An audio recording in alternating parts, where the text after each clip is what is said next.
నమస్తే అండి. ఈరోజు ఈవినింగ్ అయితే అలా బయటికి వెళ్ళామండి షాపింగ్ చేద్దామని. మా పాప అయితే కొన్ని వస్తువులు కావాలి అని చెప్తే వెళ్ళాము తీసుకుందామని చెప్పి. ఇంకా మా పాప ఫ్రెండ్ కోసం వెయిట్ చేశామండి. ఆ అమ్మాయి రాలేదు. వీళ్ళిద్దరూ కలిసి ఒక రూమ్ తీసుకున్నారండి. ఆ అమ్మాయికి ఇంకా డ్యూటీ అవ్వలేదని చెప్పి రాలేదు. ఇంకా మేమే ముగ్గురం బయలుదేరిపోయామండి.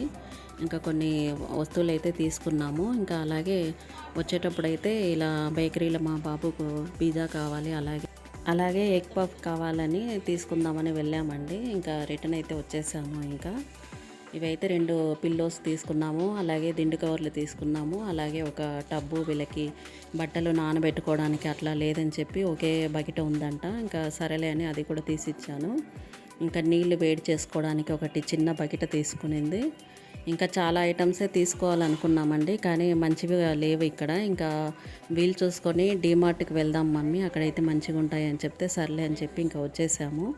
ఇంకా మా బాబు అయితే ఇంకా అది ఎగ్ పఫ్ దొరకలేదని చికెన్ పఫ్ అయితే తెచ్చుకున్నాడండి. ఇంకా వాడు అది తింటున్నంతసేపు అందులో చికెన్ లేదు, ఇది ఉట్టిగా ఇది నాన్ వెజ్ది కాదు, ఇది వెజ్ పఫ్ ఇచ్చారు అది ఇది అని చెప్పి తిన్నాడండి. ఇంకా అంటే లైట్గా ఉంది అందులో చికెన్ అయితే.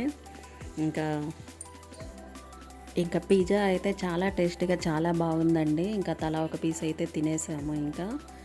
ఇంకా తర్వాత ఇంకా డిన్నర్ అయితే ప్రిపేర్ చేశానండి. ఇంకా చాలా రోజుల తర్వాత మా పాప దగ్గరికి వచ్చేసరికి మమ్మల్ని చూసి చాలా హ్యాపీగా ఫీల్ అయిందండి మా పాప అయితే. ఇంకా మా పాప దగ్గర ఒక వారం అట్లా ఉండేసి వెళ్దామండి. ఇంకా సో ఇదండి ఇవాల్టి వ్లాగ్. నచ్చితే లైక్ చేయండి, అలాగే సబ్స్క్రైబ్ చేసి సపోర్ట్ చేయండి ఫ్రెండ్స్.